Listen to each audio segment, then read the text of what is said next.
अलंकापुरी पुण्यभूमी पवित्र, तिथे नांदतो ज्ञानराजा सुपात्र. तया आठवीता महापुण्यराशी, नमस्कार माझा ज्ञानेश्वरासी. नमस्कार मित्रांनो, स्वागत आहे तुमचं पुन्हा एकदा आपल्या चॅनलवर आणि एका नवीन व्हिडिओमध्ये. आणि या श्लोकावरून तुम्हाला कळलंच असेल की आज आपण जाणार आहोत संत ज्ञानेश्वरांची नगरी म्हणजेच आळंदीला. महाराष्ट्राच्या भक्ती परंपरेतील अत्यंत पवित्र आणि ऐतिहासिक सोहळ्याबद्दल आपण आज जाणून घेणार आहोत. संत ज्ञानेश्वर महाराज यांची संजीवन समाधी आणि आळंदी येथील वार्षिक सोहळा हा लाखो भाविकांसाठी श्रद्धेचा केंद्रबिंदू असतो. आणि या सोहळ्यात तुम्ही देखील सहभागी होणार आहात या व्हिडिओमार्फत. त्यामुळे संपूर्ण व्हिडिओ तुम्ही नक्की बघा.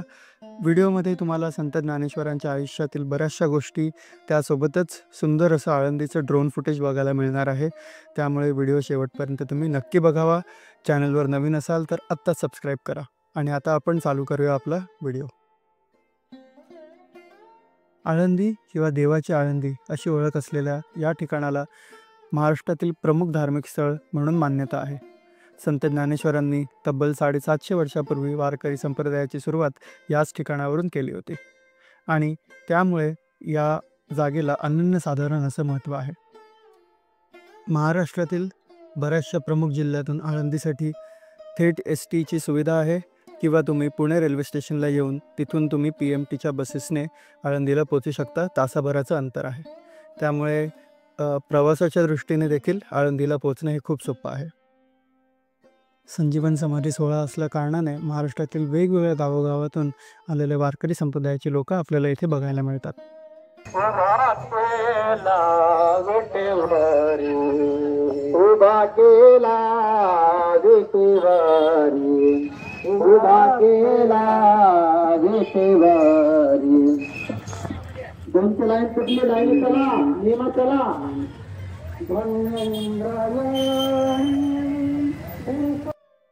सहा वर्षांपूर्वी जेव्हा मी आळंदीला गेलो होतो, ती आळंदी आणि आत्ताची आळंदी ही फार बदललेली आहे. खूप साऱ्या सुधारणा इथे केलेल्या आहेत. मोठमोठे ब्रिज बांधलेले आहेत जेणेकरून लोकांना येण्या जाण्यासाठी, एंट्री एक्झिटसाठी जास्त त्रास होणार नाही. इंद्रायणी काठी आता भक्तांची मांदियाळी सुरू झाली होती. तुम्ही बघू शकता की वेगवेगळ्या गावातून आलेले लोक आता इथे टेंट करून राहणार होते पुढचे 4 ते 5 दिवस किंवा हप्ताभर आपल्या माऊलींचा संजीवन समाधी सोहळ्याचं दर्शन घेण्यासाठी. इंद्रायणी काठावरच तुम्हाला भक्त पुंडलिकाचं देखील मंदिर दिसेल, जिथे समोरच तुम्हाला नंदी आहे. त्याच्यानंतर आत मंदिरात गेलात तर तुम्हाला एक शिवलिंग देखील बघायला मिळतं. आणि मंदिराच्याच बाजूला काळाच्या ओघात कमी होत चाललेले आपले वासुदेव देखील इथे बघायला मिळतात.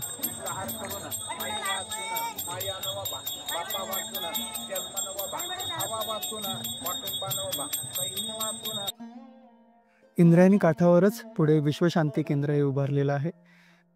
सर्व धर्म समभाव आणि जागतिक शांतीचा संदेश सर्व धर्मांपर्यंत पोहोचवण्यासाठी हे केंद्र इथे आळंदीला उभारलेलं आहे.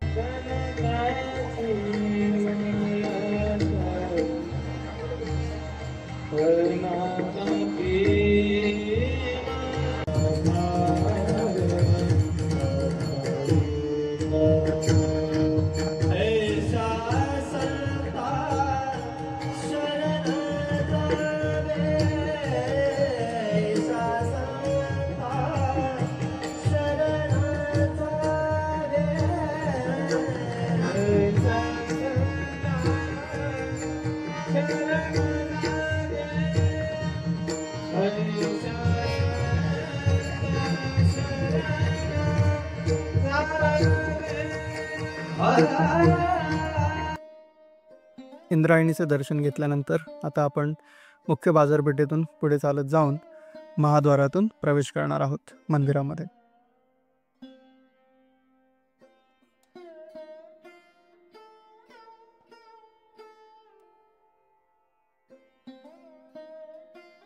संजीवन समाधी सोहळा असल्यामुळे मंदिराचं जे एकंदरच वातावरण आहे ते खूप वेगळं असतं. संपूर्ण मंदिरामध्ये तुम्हाला भजन, कीर्तन, हरिपाठ यांचा आवाज दुमदुमताना दिसतो. साधू, संत, वारकरी, गावाखेड्यातून आलेले बरेचसे वारकरी आपल्याला इथे एकत्र येऊन भक्तीच्या रंगात रंगलेले दिसतात. आणि हा सोहळा आपण भक्तीचा महासागरच आहे असं म्हणलं तरी वावगं ठरणार नाही.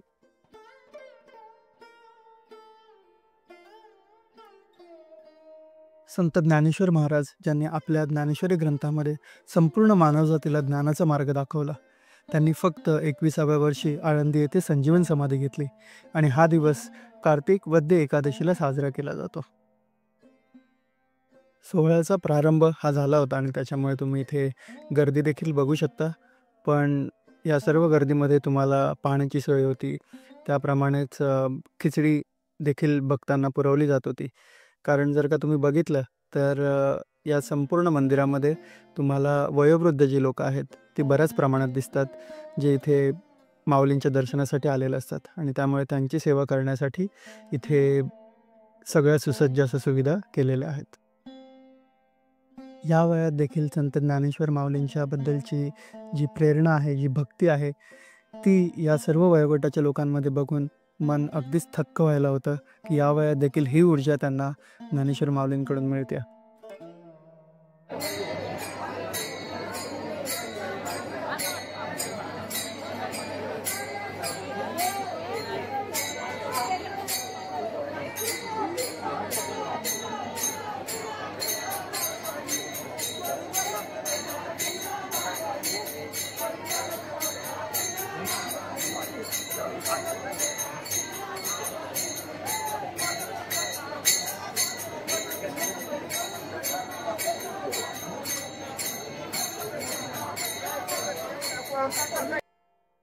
तीन तास रांगेत उभं राहिल्यानंतर मंदिर क्षेत्रामध्ये आम्ही आता प्रवेश केला होता आणि थोड्याच वेळात आमचं दर्शन देखील होणार होतं.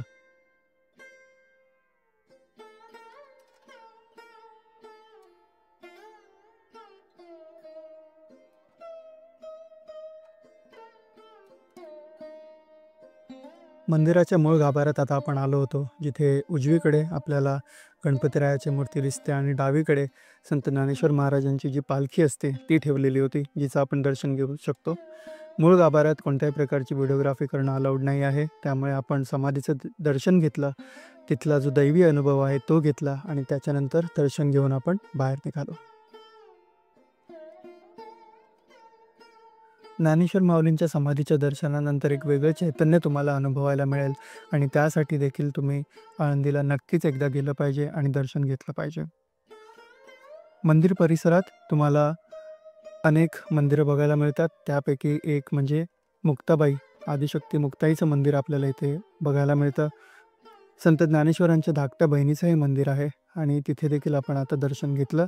आणि त्यानंतर जो सुवर्ण पिंपळ आहे, जिथे संत ज्ञानेश्वर महाराजांच्या आईंनी 1.25 लक्ष प्रदक्षिणा पूर्ण केल्या होत्या, त्या सुवर्ण पिंपळाचं देखील आपण इथे दर्शन घेणार आहोत. या कल्पवृक्षाची आख्यायिका अशी आहे की जेव्हा इंद्रदेवाने महायज्ञ केलं होतं तेव्हा कुबेराने स्वतः हे कल्पवृक्ष इथे अलंकापुरीमध्ये स्थापन केले होते. आणि या कल्पवृक्षाबद्दल संत एकनाथ महाराज असं म्हणतात की 84 सिद्धांचा सिद्धवेटी मेळा, प्रत्यक्ष स्थापियेला कल्पवृक्ष. या सुवर्ण पिंपळाला प्रदक्षिणा घातल्याने आपल्या मनातल्या ज्या काही इच्छा आहेत त्या पूर्ण होतात असं देखील मानलं जातं आणि त्यामुळे या सुवर्ण पिंपळाला खूप असं महत्त्व प्रदान केलेलं आहे. माऊलींचं दर्शन घेतल्यानंतर मंदिर परिसरातून निघताना हेची दान देगा देवा तुझा विसर न व्हावा इतकंच मागणं मागून आपण आता मंदिर परिसरातून बाहेर निघणार आहोत. मुख्य आळंदीची जी यात्रा आहे ती काही दिवसांवरच आहे आणि त्याची सगळी लगबग आपल्याला इथे बघायला मिळते.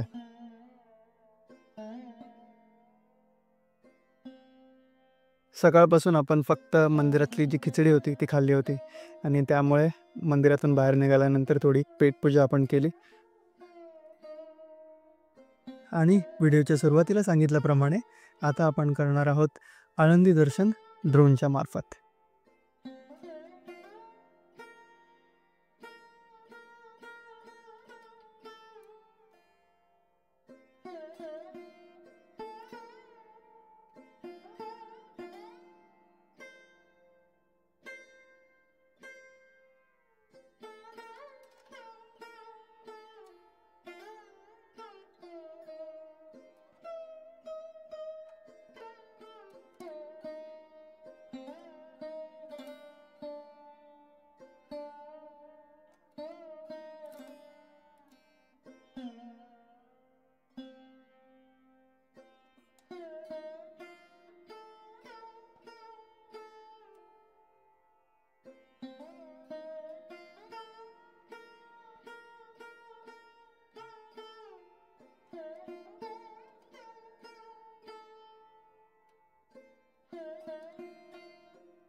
आणि आता आपण जाणार आहोत ज्ञानेश्वर महाराजांनी जी भिंत चालवलेली त्या ठिकाणी.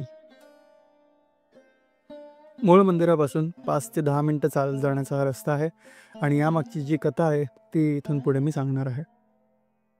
चांगदेव महाराज नावाचे खूप मोठे योगी ज्ञानेश्वरांच्या काळात होते.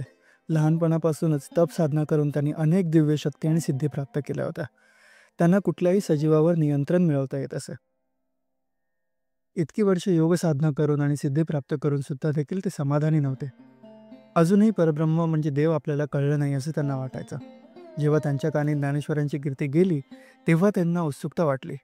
कोण असेल हा इतका तरुण योगी? एवढ्या कमी वयात याने गीतेवर भाष्य लिहिलं, लोकांना अध्यात्म शिकवलं. त्यांनी ज्ञानेश्वरांना पत्र लिहायचं ठरवलं. पत्रात काय लिहावं हे समजत नसल्यामुळे त्यांनी कोरा कागदच पाठवून दिला. पण त्या कोरा कागदाला देखील ज्ञानेश्वर माऊलींनी 65 ओव्या लिहून उत्तर पाठवलं. पत्राचं उत्तर वाचल्यानंतर आपल्या सर्व शिष्यांचा ताफा घेऊन चांगदेव ज्ञानेश्वरांना भेटायला गेले, वाघावर बसून. आता चांगदेवांना भेटायला जायचं म्हणजे ज्ञानेश्वरांना कळेना की आपण एवढा मोठा लवाजमा जो झाला आहे त्याला कसं जावं. तर त्यांनी तिथे जी भिंत होती तिला इशारा केला आणि त्या भिंतीवर चौघही भावंड बसून चांगदेवांना भेटायला गेले. आता जेव्हा ही भिंत चांगदेवांसमोर खाली उतरली तेव्हा सगळेच आवासून उभे होते. चांगदेवांनी एका वाघावर, सजीव वाघावर नियंत्रण मिळवलं होतं, पण ज्ञानेश्वरांनी तर एका निर्जीव स्थिर वस्तूला गतिमान केलं होतं. चांगदेवांचा उरला सुरलेला अहंकार सगळा गळून पडला आणि त्यांनी ज्ञानेश्वरांसमोर लोटांगण घातलं आणि त्यांचे पाय धरले. चांगदेवांनी पुढे संत ज्ञानेश्वरांचं गुरुत्व स्वीकारलं आणि ज्ञानेश्वरांनी देखील चांगदेवांसाठी लिहिलेल्या ओव्या या चांगदेव 65 म्हणून आजही प्रसिद्ध आहेत. तर अशा या दैवी चमत्कारानंतर आता आपण पुढे जाणार आहोत श्री गजानन महाराज संस्थान, जे शेगावमध्ये स्थित आहे, त्यांचंच आळंदीमध्ये असलेलं एक सुंदर मंदिर बघण्यासाठी. इथे तुम्हाला शेगावप्रमाणेच स्वच्छता, सेवेकरी आणि इथले जे भक्त निवास आहेत तिथे राहण्याची उत्तम अशी सोय आहे. त्यामुळे जर का तुम्ही आळंदीला माऊलींचे दर्शन घेतलं तर निघता जरूर इथे जाऊन गजानन महाराजांचं दर्शन देखील घ्या. मंदिराची जी एकूणच रचना आहे ती फारच सुंदर आहे आणि चारही बाजूने तुम्हाला इथे झाडं लावलेली दिसतील. वेगवेगळ्या प्रकारची फुलं तुम्हाला इथे बघायला मिळतात. संत गजानन महाराजांचं शेगावमधील जे मंदिर आहे तशाच काही कलर स्कीममध्ये इथे देखील मंदिर बांधलेलं आहे.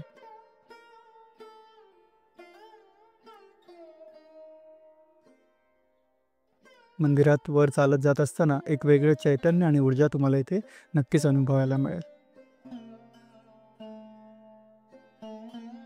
मंदिराच्या मूळ गाभाऱ्यात कोणत्याही प्रकारची व्हिडिओग्राफी अलाउड नाही आहे. त्यामुळे या जागेचं पावित्र्य राखत आपण व्हिडिओ मंदिराच्या बाहेरपर्यंत शूट केलेला आहे. पण सोबतच या सुंदर मंदिराचं ड्रोन फुटेज आता तुम्ही पुढे या व्हिडिओमध्ये बघणार आहात.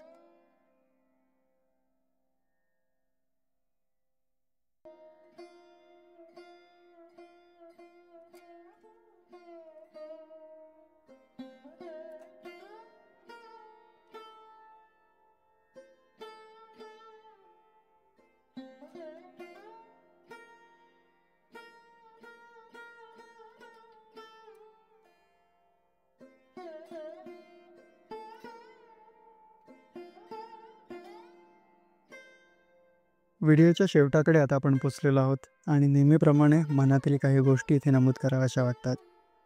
750 वर्षापूर्वी संत ज्ञानेश्वरांनी वयाच्या अवघ्या 16व्या वर्षी अमृतानुभव आणि ज्ञानेश्वरी लिहिला होता. 21व्या वर्षी त्यांनी संजीवन समाधी घेतली. त्यांचे संपूर्ण आयुष्य हे जातीभेद, वर्णभेद, अस्पृश्यता, कर्मकांड यांना विरोध करण्यात गेला. खूप लहान वयात त्यांनी बऱ्याच काही गोष्टी बघितल्या, पण त्या सर्वातून खचून न जाता त्यांनी समाजाला आणि जगाला ज्ञानप्राप्तीचं महत्त्व त्या काळात सांगितलं. आणि ही गोष्ट आपण 750 वर्षापूर्वीची बोलतोय. आज माणसाचं आयुष्य एवढं क्षणभंगूर आहे, पण अवघ्या 21 वर्षाच्या आयुष्यात संत ज्ञानेश्वरांनी जे प्राप्त केलं त्याची प्राप्ती किंवा त्याची व्याप्ती जी आहे ती आपल्याला अजूनही 750 वर्षानंतर बघायला मिळते. हे सर्व ज्या गोष्टी आहेत त्या थक्क करणाऱ्या आहेत आणि ह्या सगळ्याचा अनुभव घेण्यासाठी तुम्ही नक्कीच एकदा आळंदीला जाणं फार महत्त्वाचं आहे. तर आळंदीचं दिव्य दर्शन आपलं संपलेलं आहे आणि मला खात्री आहे की तुम्हाला नक्कीच हे पूर्ण फुटेज आवडलं असेल. आपण देहू उद्या कव्हर करणार आहोत, आज उशीर झालेला आहे त्यामुळे. तर अशाच माहितीपूर्ण ब्लॉगसाठी आणि सुंदर अशा ब्लॉगसाठी बघत राहा माझं चॅनलला अजूनही सबस्क्राईब नसेल केलं तर नक्की सबस्क्राईब करा आणि बघत राहा आपला हा लाडका चॅनल. जय हिंद, जय महाराष्ट्र आणि रामकृष्ण.